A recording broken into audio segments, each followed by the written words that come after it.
What's going on, guys? It's your boy Ken Rodriguez. I got another story time for today. This will probably be like the last video. Will be. I will talk about a friend or two friends. And I'd probably say a few more that have passed away, or more so why that I don't really care too much about mourning over a death. So I had two friends that I grew up in high school with. Which a lot of people even on the YouTube channel that I even know like BriunSteel or more so people that I went to high school with that will talk about these two. But these two people are Chris Stewart and Deanna Rivers. So I don't really get too much into anything of death because it's not that big of a deal to me, and I never really thought of it to be. But I knew coming from the school that is really proud Christian, that's something that's a big deal to everybody. So with them, it's like I didn't really care too much after a whole high school death morning. After it was just kind of passed on, and then I didn't really care too much about after like several months leading into years. So I mean, after I kind of just gave out a little bit of like mutual respect, I just pretty much just got over it. But the thing is that my two friends that are passed away, they died in a car crash. So I mean, it wasn't their fault. It was the person that was high that crashed into them. So they died within with the impact. But obviously, with that guy, he got charged with like vehicular manslaughter. But I don't really give a fuck about him or nor the fucking law is trying to give him like 6 to 7 years of or like 5 to 7 years of prison sentence. Like I mean, really? But I mean, shit. That's just some bullshit, Justice Department. But I mean, I will point out in the video of why I personally don't care as much as seeing death and knowing that death isn't that big of a deal to me. And I will point it out as for my two friends, as I do care about them to this day, Chris and Deanna. With them, they were really good people. And like I mentioned in my last video, as I mentioned Deanna, she had a locker next to me. And I find her to become a really nice person because, she wasn't the type of person to really be angry and be really denial of things. Because I never really thought of her as a bad person anyway. She was a little bit, socially, out there trying to hang out with a lot of people, but that really wasn't the main ideal. She definitely had a good heart, and the really cool, ironic thing about it is that I made two raps about her. Um, this was back in high school, but the first rap was man, like no, sorry, wait, did I do that? Well, yeah, one, sorry, I'm sorry, one rap. Um, because I did a tribute to Chris and Deanna when I was a senior in high school. But I'll get to that later.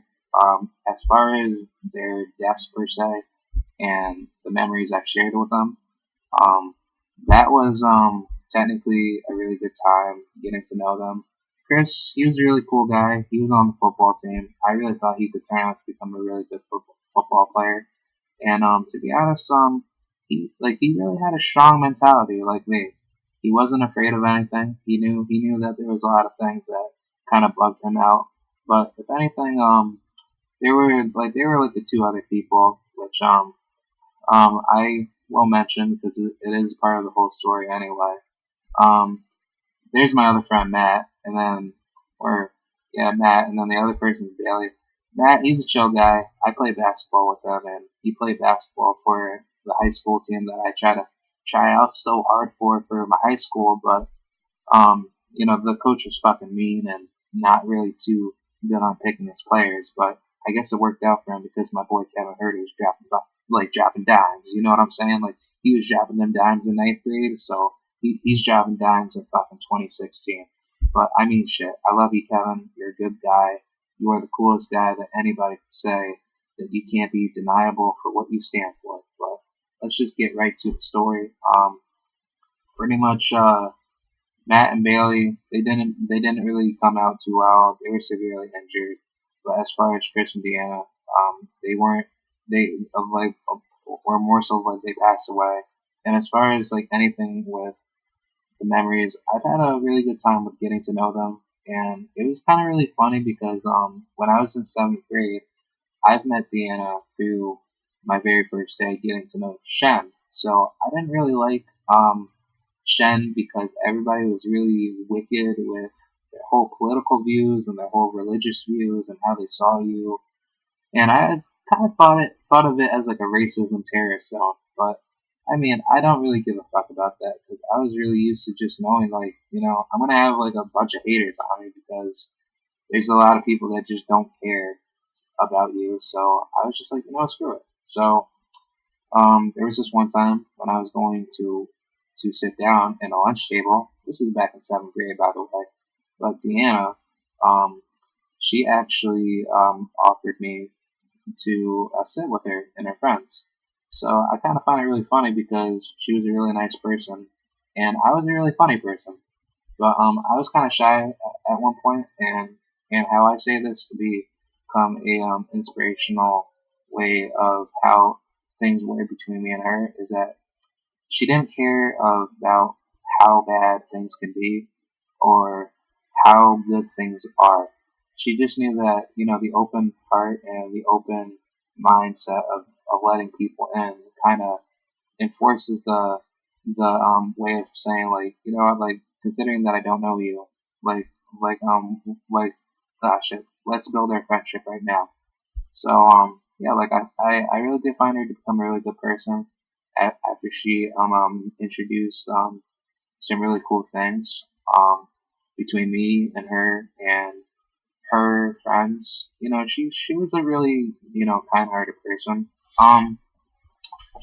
But as far as everything went down all the way down from basically from middle school, 7th grade to senior year when she passed away, it's not as bad. I really had a really good conversation with her because she really thought that I was really funny. Even though that I was kind of like very smart with this, and that, even though I wasn't even as smart as all those AP students, like that really means something. But shout out to Megan because she's the awesome, smartest person ever. Pit Nation, Big Blue. Oh wait, you can't say that because you guys are the Pittsburgh what? Yeah, college basketball sucks. But no, that pretty much with Deanna, she was mad funny. She had a really great heart. She did not really have anything in the perception of being mean. There was only a few times when she's only with her friends, but I mean, after that, it was just mad chill. The only thing was just that she just had her own time that she had to deal with, and yeah, she had like one of the best personalities that I can say that I can view as a really regular, ongoing friend that never really touched to be a bad person. And like to even to this day, like I don't mourn about her death, and I don't get so wound up about it, even though that technically the remembrance of their death is it's like they died on December 1st, so so many people go stupid on social media, but for me, like, I'm not like that. Like, I used to be like that when the whole collision started with them being passed away, but, no, like, I just kind of, like, threw that out there and be like, no, like, I'm not really too vibrant on death because it's just like, I've been through a lot of near-death experiences, but does that ever scare me when I come back from it? When I come back being healed from a near-death experience. So, the revival cost of you coming back from a death isn't really that bad as you even dying. So, it's not as bad as you think of it to be. But the fearmongerness of people that are perceived by looking at death is what scares them. By seeing blood, by seeing anything that is prone worthy to make them feel scared and know that, oh man, like I don't want that to become me because I'm a crazy ass person that believes in God or some shit, or I have a really horrible view of seeing death, in which is not that big of a deal. I mean, shit, if I get shot in the head and then I somehow come back up. Do I think that death was going to kill me? No, I didn't know. I didn't know I was going to get shot in the head. Obviously, the person that shot me wanted to do something psychotic and crazy, but even if the bullet went from somebody else's direction, I don't care even if I die, because I don't know if it's going to happen. So, I just kind of find it really funny because, a lot of people, especially from any high school, likes to drag on another person's death, and then they like to make it as a social media point experiment to say, as much as I love you guys so much, keep flying high, angels. That's what really bothers me, because I just knew, like, even at that point, I don't even say that. It's kind of really sad because I probably maybe have said that at one point, but you know what? Like, I just know that it wasn't even the fact that God is the main reason to be praising on another person's death or a person that is deceased, but it's the fact that it was kind of annoying to the point where people took it way too far, and this is where I can't really say that it got any better, because as for Bailey, I'm not even going to be, so sugarcoat on this, but, like, many people who want to propose another person's death and try to take it way too far over the limit, no, I don't like that. Which I don't even want to go into too much detail, because I don't even really care about having to extend the problem, but to really shorten it out, she technically tried to bring her whole traumatization into a show, which never even got through, and then she actually put it into a book too, which I never even looked at that either. But I mean, but if you know that the misconception of everybody's opinions that have basically how should I say it? It has exploded the internet, and then it has exploded the whole community, because in where I live, Clifton Park is really, superstitious with Christianity, and I mean, I kind of find it really funny, because it's just like, if you really do think about it, if somebody like your greatest partner and in basketball died, and your whole community puts so much money into the person's death, because obviously the families are going to be interviewed by the news station, and it's like, it's so disturbing, because it's like, who wants to hear who wants to hear a family crying over a person being dead, especially their own son or daughter? I wouldn't even want to say that, even if I was a parent. I'd be like, get those fucking cameras away from me. But I mean, the sad part is that people who are in it for like fucking media exposure, like they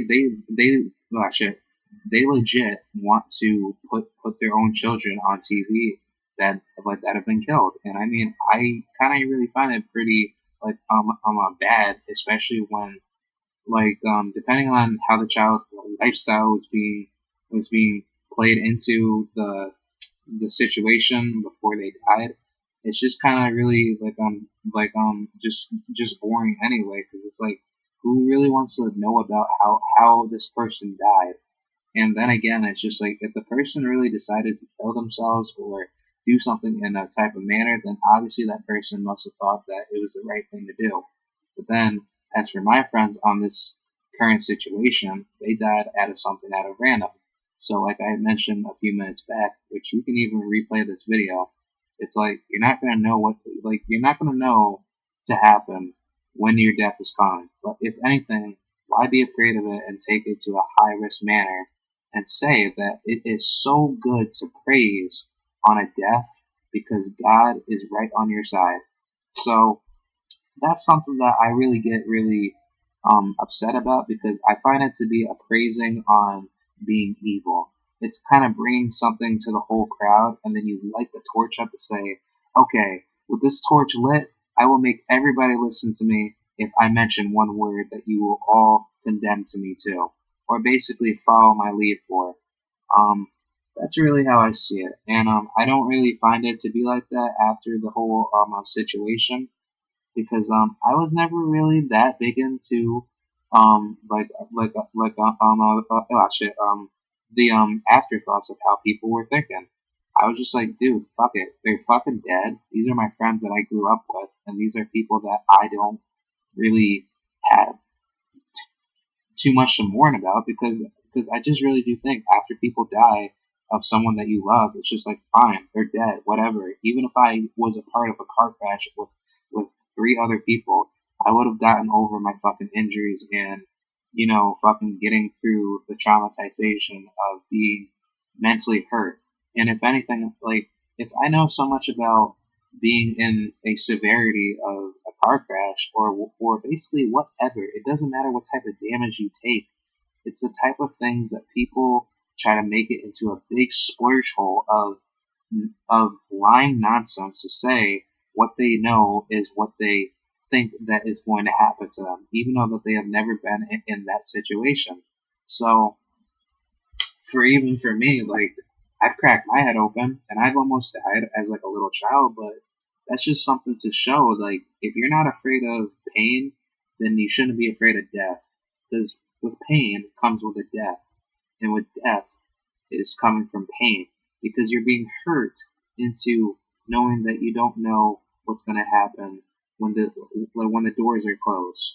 But in relation to the story, I didn't really care too much about how people were thinking after the whole car crash situation, because I wasn't really that, you know, fucking crazed out. Like, you know, like, I wasn't really thinking, like, you know, that things weren't going to be that bad, even though that people were mentally sick and they were like fucking fucked up. And, you know, like, I mean, the sad part is, like, people that probably looked at this, went super wild and probably did some shit that I didn't really give a fuck about. And then there were some people that were just even saying to other people on social media, like, well, these are 2 dead people, like, who gives a fuck about them anyway? And, you know, those people that even responded back just fucking brought gangs on like people that went to the same high school as me, just to fucking beat their ass, you know, over just a fucking social media post or whatsoever. At that time, Twitter and Facebook were still running, but but no, I mean, like, it's just kind of funny because it's like the start of your senior year, and until you notice that your friends died before Christmas, I mean, it's just something that, you know, you didn't really know, but if anything, like, I didn't really care after the situation, because I'm just like, you know what, fuck it. If I don't really give a fuck about God, and I knew that my friends were dead, and then coming by Christmas Day, that I know that there's more things to be worth than trying to get everything in life and then praise to a fake character, then I guess maybe it's good that my friends are dead, because at least I know that, you know, they're on my side in spirit no matter what. But in spirit does not involve an angel and a devil. So that's something that I like. That's something that I want to say. To basically wrap things up, I only found it to be only a short-term situation, especially when you just know that if this is somebody that you basically were with 24/7, or if you had any connection with that person, you would still be freaked the fuck out, and you'd still be fucking, you know, depressed and shit. But that would only go for such a short time until you got out of it. I mean, yes, everybody gets sad, and people are like, yo, what the fuck? It's not fucking right that she is dead or he is dead. But did I really care 6 months later? No. Did I care many years later after my grandfather died or my great uncle died? No. I mean, it just keeps going on. And I mean, shit, if you guys are so worried about living forever and thinking that your stupid Christian belief is going to bring you back into earth, I mean, then that's something that is going to be seeded into your brain to know that your whole misconception of knowing life is really a backwards train fall, and knowing that you're only living here one time. So, I mean, I don't really give a fuck, because my whole view of knowing of what life is that there's a lot of things to do on one day, and obviously I just make everything come into like effect of knowing that I don't give a fuck about what day comes next and what day comes last. And if anything, the time and the fractionalities of everything being squished into one fucking list of knowing how to become perfect is the imperfect way of knowing that you are really dumb and belittled by what you stand for. But I just want to say that this is KRod7435, the reflection of the atheist coder stallion. So yep, I really do like enjoy you guys watching this video, and be sure to like, rate, comment, and subscribe. And I will have more shit coming out. Peace the fuck out, or peace the or peace like the peace like wow, like whatever, like peace out. All right, I'll see you guys later. Bye.